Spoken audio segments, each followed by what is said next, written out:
Salut la communauté, j'espère que ça va. Aujourd'hui, je vais te donner 5 principales astuces que tu peux mettre en pratique au quotidien pour optimiser tes dépenses. Et ceci sans rien changer à tes habitudes de consommation. Avec ces astuces-là, tu vas gagner en pouvoir d'achat. Tu vas gagner au moins 500 € tous les mois. Reste avec moi jusqu'à la fin car cette vidéo sera intéressante pour les personnes qui vivent en Europe principalement et plus particulièrement des personnes qui vivent en France. Donc pense déjà à lâcher ton pouce bleu en l'air parce que tu vas aimer cette vidéo. Également, si tu n'es pas encore abonné sur la chaîne, je t'invite à t'abonner et activer la petite cloche des notifications pour ne pas louper les prochaines vidéos de ce type. Nous on se dit à tout de suite.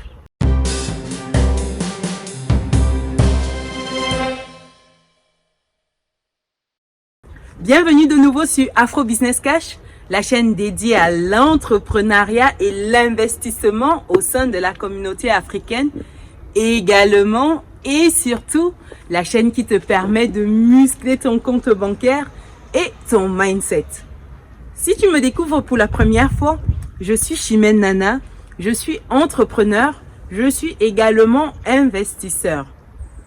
Avant de te donner les 5 astuces qui vont t'aider à optimiser tes dépenses et gagner en pouvoir d'achat tous les mois, je t'invite à faire 2 choses si tu es nouveau sur la chaîne.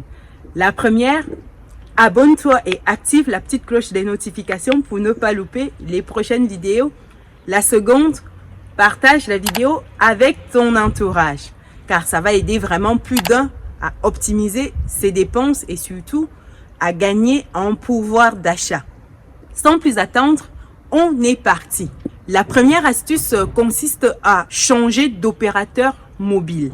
Lorsque tu es en France, généralement, tu as des forfaits mobiles. Ici, l'idée, c'est de passer d'un opérateur à un autre. Je te donne mon cas de figure. Quand je suis passée en 2019 de Bouygues à SFR, j'avais une facture initiale de 29,99 à Bouygues. En passant chez SFR, je suis passée à 19,99 en 2020 et donc j'ai gagné 10 € tous les mois. Au bout de 6 mois, je suis passée de nouveau à Bouygues et pour cette fois-ci, un forfait mensuel de 4,99 €. Donc en même pas une année, sans tracasserie, j'ai gagné 25 € parce qu'aujourd'hui, je paye 4,99 € pour le même forfait téléphonique. C'est un forfait qui te donne droit à 20 gigas, appels, SMS, MMS illimité en France et dans les dom-toms. Également, tu as la data à l'étranger. C'est vraiment simple pour changer un opérateur. Tu as le système de portabilité qui se fait. Tu vas en ligne, tu cliques, 2-3 clics. Tu choisis ton forfait, tu demandes à conserver le même numéro et tu demandes la portabilité. En 48 heures maximum, tout est réglé. Tu n'as rien à faire du tout. Franchement, c'est génial. En même pas une année, j'ai gagné 25 € tous les mois et j'ai gardé les mêmes forfaits. Toi également, tu peux le faire. Il y a des offres régulières qui sont faites par ces différents opérateurs-là, sachant qu'ils se livrent une guerre féroce pour appâter les nouveaux clients. La deuxième astuce que tu peux mettre en place au quotidien pour gagner en pouvoir d'achat, c'est de changer ton fournisseur d'énergie. En France, tu as de nombreux fournisseurs d'énergie. Moi, je suis passée d'EDF à Eni dans un premier temps. Je suis restée 6-7 mois chez Eni et par la suite, je suis passée encore à Total Direct Énergie. Et passant de EDF à Eni, j'ai gagné 70 € tous les mois. Et d'Eni à Total Direct Énergie, je suis passée à un gain de 30 € supplémentaires. Donc, ça m'a fait 100 € de gain tous les mois.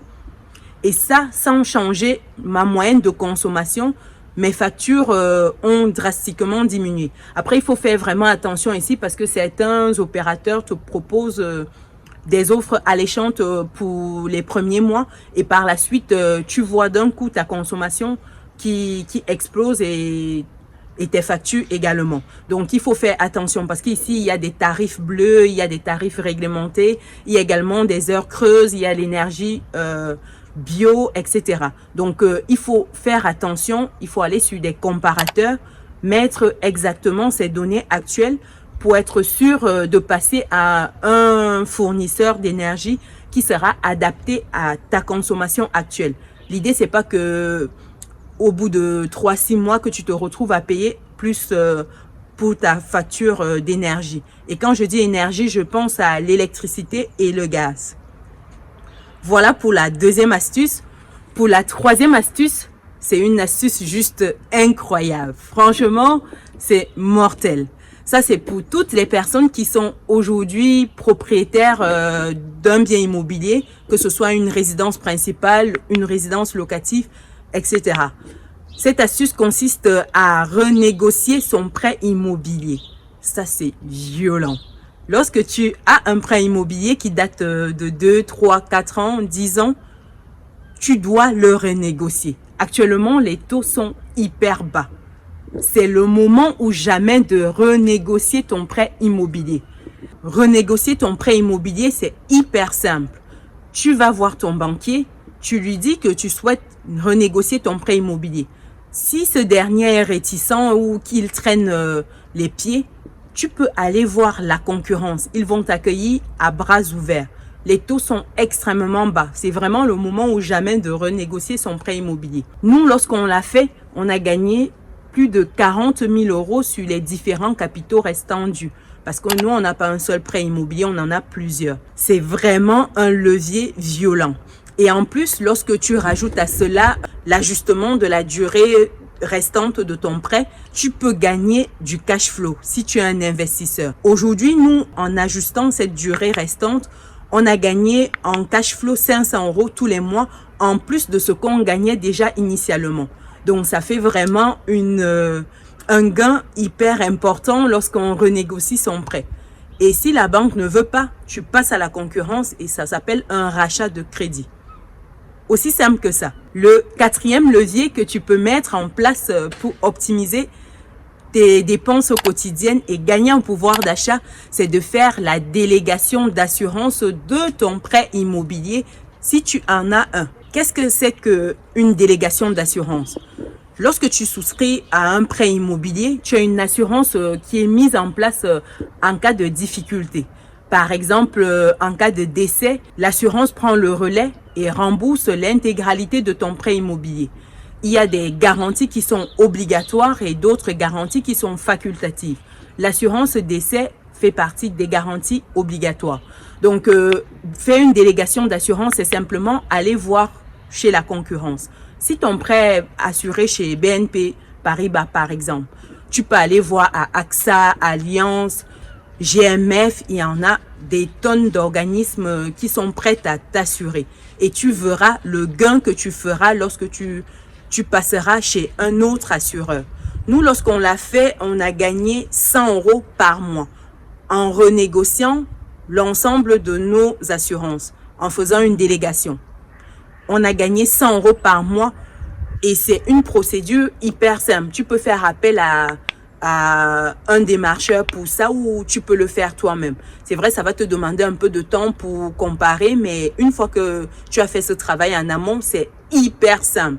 Franchement, en termes de gains, tu ne vois pas la différence parce que tu reprends les mêmes options que tu as initialement. Donc, c'est vraiment tout bénéf pour toi. Alors, est-ce que ce n'est pas magnifique d'optimiser ses dépenses sans rien changer à ses habitudes de consommation? Ça fait du bien, hein? Sans plus attendre, la cinquième astuce que j'ai prévue pour toi pour continuer dans cette optique d'optimisation des dépenses et de gain de pouvoir d'achat, c'est de changer d'assureur pour ton assurance habitation. Lorsque tu as un logement, que tu sois locataire, propriétaire, occupant ou propriétaire non occupant, tu as une assurance qui s'appelle l'assurance habitation qui est obligatoire lorsque tu es locataire et lorsque tu es propriétaire, tu peux ne pas la souscrire. De façon générale, tout le monde la souscrit. Cette assurance-là, tu la souscris généralement auprès de ta banque. Mais tu peux également consulter d'autres organismes d'assurance pour comparer les prix. Et tu seras étonné du gain que tu feras.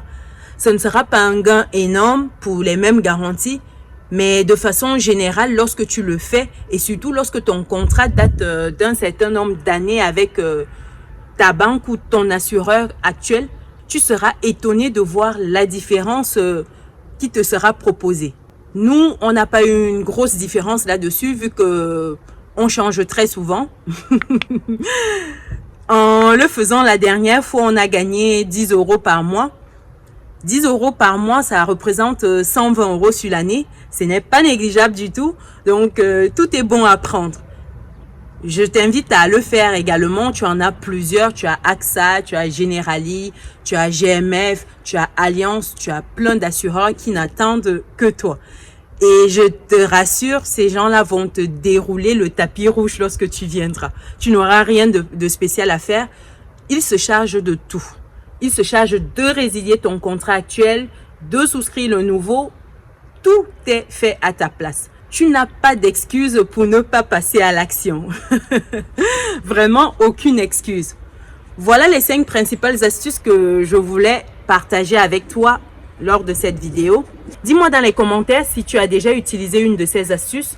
Si tu as également d'autres astuces que tu souhaiterais partager avec la communauté. Si la vidéo t'a plu, pense à lâcher un pouce bleu en l'air.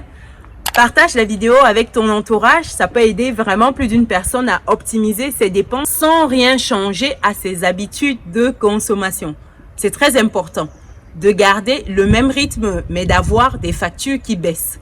Ça te permettra de t'offrir plein de choses avec les économies que tu te seras fait via ces leviers-là. Si tu n'es pas encore abonné sur la chaîne, pense à t'abonner, active la petite cloche de notification pour ne pas louper les prochaines vidéos.